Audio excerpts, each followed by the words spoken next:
আজকে বাংলাদেশ আওয়ামী লীগ তাদের বিভিন্ন নেতাকর্মীদেরকে নিয়ে গেরিলা পদ্ধতিতে ঢাকা শহরকে দখল করবে।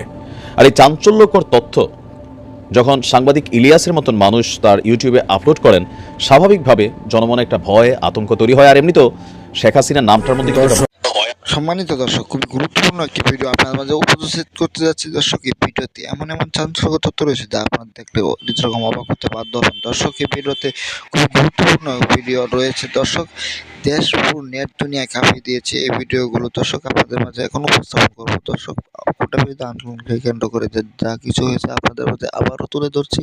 এই ভিডিওতে মাঝখানে সবকিছু দেওয়া আছে। দর্শক, দেরি না করে চলুন দেখে আসি মূল ভিডিওটি এবং লাইক দিয়ে দেখতে থাকুন। গতকালকে রাত্রে থেকে একটা নিউজ খুবই ভাইরাল।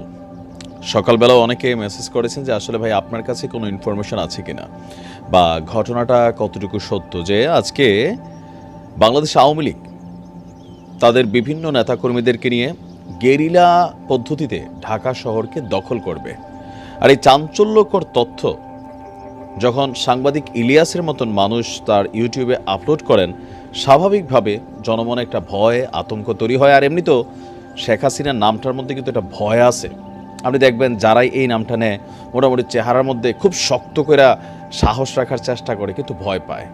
আপনি হাসনাতরে দেখবেন, সার্জিসরে দেখবেন, অথবা প্রফেসর মোহাম্মদ ইউনুসও দেখবেন, মানে যারাই আছে, আসিফ নজরুল স্যারও দেখবেন, ভয় পায়। নামটার মধ্যে একটা থাকে না, যেমন আজরাইল, নামটাই ভয়ানক। তো শেখ হাসিনা আর আওয়ামী লীগ নামটা কিছুটা কিন্তু এরকম ভয়ের একটা নাম হিসাবে এটা এস্টাবলিশড হয়েছে। সো যখনই সাংবাদিক ইলিয়াসের তথ্য দিচ্ছেন, তো স্বাভাবিকভাবে মানুষের মধ্যে ভয় কাজ করছে। এখন আসলে বিষয়টা কি বা এটা কতটুকু কি, তো এখন ইলিয়াস ভাইয়ের হাত তো অনেক লম্বা, আমাদের হাত এত লম্বা না।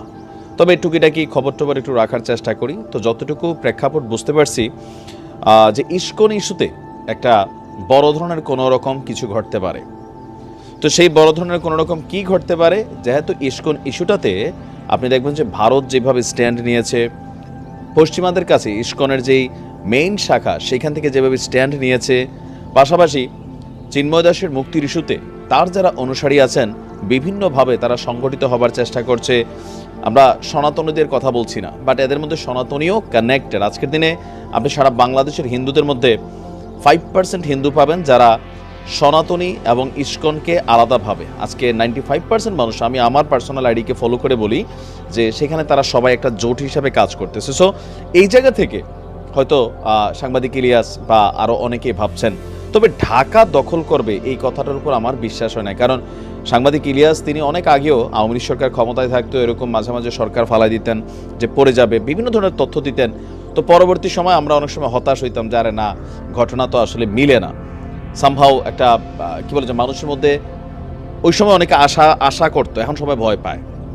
যখন আওয়ামী লীগ ক্ষমতা ছিল, সাংবাদিক ইলিয়াস তিনি অনেক সময় নিউজ করতেন, তো এগুলো দেখে অনেকে ভয় পাইতো, মানে আবার আশাও করতো। বাট রাইট নাও তিনি যেই বক্তব্যটা দিয়েছেন, আমার কাছে মনে হয় না যে এই মুহূর্তে এই ধরনের সাহস হবে। লাইক তিনি বলছেন যে ওনার যে টাইটেলটাতে পুলিশ আনসারের সমন্বয়ে গঠিত বাহিনী নিয়ে সশস্ত্র গেরিলা আক্রমণের পরিকল্পনা আওয়ামী লীগের। তো এটা কি সম্ভব এই মুহূর্তে যে পুলিশ আপনার পাগল না হইলে, উইথ ডিউ রেসপেক্ট, সাংবাদিক ইলিয়াস অনেক কী বলে যে জ্ঞানী মানুষ, তিনার হাত অনেক লম্বা, বাট আমরা বাহির থেকে যে প্রেক্ষাপটটা বুঝতেছি, এই প্রেক্ষাপটে পুলিশ আনসার একত্রিত হয়ে একটা টিম হইয়া তারা রাষ্ট্রীয় বাহিনী হিসাবে তারা বিদ্রোহ ঘোষণা করবে। পাশাপাশি সেখানে আওয়ামী লীগের গেরিলা বাহিনী এখানে কানেক্টেড হবে, কানেক্টেড হইয়া সশস্ত্র আক্রমণ করবে, ঢাকা শহরকে অচল করে দেবে। এইগুলা আমার কাছে কেমন জানি মনে হচ্ছে একটু অতিরঞ্জিত। এই মুহূর্তে বাংলাদেশের প্রেক্ষাপটে আওয়ামী লীগ ফেসবুকে অ্যাক্টিভ। আপনি হয়তো ভুলে গেছেন, গেল 10ই নভেম্বর একটা ডাক দিছিল না আওয়ামী লীগ, মাঠে কয়জন নামছে দেখেন, 5-7 জন। আর এরপরে আপনি যখন আওয়ামী লীগকে পাবেন, মাথায় মাঝে মাঝে কেউ কেউ হেলমেটও ব্যবহার করেন, কেউ আবার মাস্ক টাস্ক দিয়া ঝটিকে একটা মিছিল দেন, যেমনটা বিএনপির সময় আমরা দেখছি, বা শিবিরও, ছাত্র শিবিরকে এরকম মিছিল করে নাই, রাতে 2টার সময় দৌড়ের উপর মিছিল করতো, অথবা শহরের কোনো এক গলিতে হঠাৎ করে এরকম একটা ব্যানার নিয়ে 15-20 জন কর্মী দৌড়ের উপরে মিছিলটা করতে, আবার দৌড়ের উপরে নাই হইতো। তো আওয়ামী লীগের অবস্থাও এখন অনেকটা এরকম হয়েছে যে ছাত্রলীগ বা যুবলীগ বা আওয়ামী লীগই বিভিন্ন জায়গায় এরকম ছোটোখাটো ঝটিকা মিছিল করতে পারেন। এছাড়া এলাকা ভিত্তিক, আমি আমার এলাকাকে যদি দেখি, এখানে আওয়ামী লীগের কোনো নেতাকর্মী আসলে রাজপথে নাই। যারা আছেন কিছু মানুষ পদপদবিতে ছিলেন, বাট ভালো মানুষ ছিলেন, তারা কিন্তু চুপচাপ এই মুহূর্তে কোনো রকম অ্যাক্টিভিটিস চালাচ্ছে না। তো এর বাহিরে ঢাকা শহরে আপনি এই মুহূর্তে যদি ধরেন হেফাজতে ইসলাম, তারপর হচ্ছে বৈষম্য বিরোধী ছাত্ররা, তারপর হচ্ছে বিএনপি, জামাত ইসলাম, যেই পরিমাণ এনফোর্সমেন্ট পাওয়ার তারা ক্রিয়েট করে বসে আছে, তো আপনার কি মনে হয় যে এই মুহূর্তে আমাদের আইনশৃঙ্খলা বাহিনীর একাংশ তারা, তারপর হচ্ছে যে আনসারের যে টিম আছে তারা সশস্ত্র বিদ্রোহ করবে? এগুলো আমার মনে হয় যে পুলিশ ভাইদের প্রতি মানুষের একটা ধারণাটা নেগেটিভও কিছুটা হয়ে যেতে পারে, বা পুলিশের একটা টেনশনে থাকতে পারে। কারণ সাংবাদিক ইলিয়াস যখন নিউজ করেন সামহাও কোনো ইনফরমেশন থাকলেও থাকতে পারে। তো এই ধরনের অ্যাক্টিভিটিসের বেলা কি হবে, উপর মহলে এ হের দিকে তাকাবো কি, আর যারা ধরেন একটু আওয়ামী লীগের সময় আওয়ামী লীগ মনা ছিল তারা আরও টেনশনে পড়বো, যারে কই থেকে কি নিউজ আসে আমাদের দিকে এরকম তাকায়, আনসারের মধ্যে এরকম কিন্তু একটা ঝামেলা পাকাবে। তবে আজকের দিন আমি যখন নিউজটা আপলোড করছি একদম সকালেই করছি, তো দেখি সারাদিন কি হয়। বাট আমার পারসেপশন বলছে ওই ইস্কন ইস্যুতে আন্দোলন যেগুলো চলমান সেগুলো হবে, এর বাহিরে আজকে ঢাকা দখল হয়ে যাবে, সশস্ত্র গেরিলা আক্রমণ করবে আওয়ামী লীগের। এই মুহূর্তে রাইট নাও আপনার হইতে পারে যে চোরাগুপ্তা হামলা এগুলা করতেই পারে, এটা খুবই স্বাভাবিক, বাংলাদেশের রাজনীতিতে এগুলা ঘটমান চলমান, কিন্তু এর বাহিরে এত বড় সাহস এই মুহূর্তে আওয়ামী লীগের নেতাকর্মীদের হবে আমি এটা বিশ্বাস করি না। আর এখন সাংবাদিক ইলিয়াস তাহলে কই থেকে বললেন, ভাই ওনার হাত অনেক লম্বা, থাকতে পারে কোনো ইনফরমেশন, গোয়েন্দা তথ্য। তো যদি থাকে সাংবাদিক ইলিয়াস পর্যন্ত আসলে স্বাভাবিক সরকারের বিভিন্ন সেক্টরে যারা বসে আছেন আর যেই প্রশাসনের রদবদল হয়েছে, এরপরে এখানে পুলিশকে ব্যবহার করা, আনসারকে ব্যবহার করা বা আরও যেই বিষয়গুলো আমার কাছে মনে হয় না এগুলা বাস্তবিকলি আসলে ঘটবে। তো না, ইলিয়াস ভাই মাঝে মাঝে এরকম বলেন, আজকে না অনেক আগে থেকেই বলেন, তো বেশিরভাগ সময় এগুলো মিলে না। তো এবার মিলতেও পারে নাও মিলতে পারে, বাট পরিস্থিতি বলছে আসলে মিলবে না। যাই হোক, তারপরেও তিনি যেহেতু বলছেন আমরা আজকে সারাদিন দেখি কি ঘটে না। ভালো থাকবেন।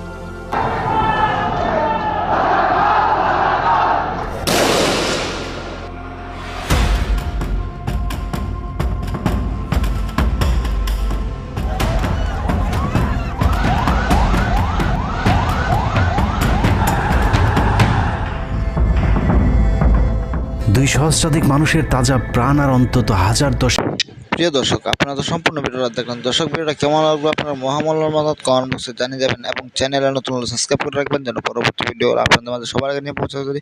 ভালো থাকবেন, সুস্থ থাকবেন, দেখা হবে পরবর্তী ভিডিওতে। এবং আমার ভিডিও পেতে চ্যানেলকে সাবস্ক্রাইব করে রাখবেন এবং সবার কাছে শেয়ার করে দেবেন যেন সবাই এই ভিডিওগুলো দেখতে পারে। একটু লাইক দিয়ে শেয়ার করে দেবেন। ভালো থাকবেন, সুস্থ থাকবেন।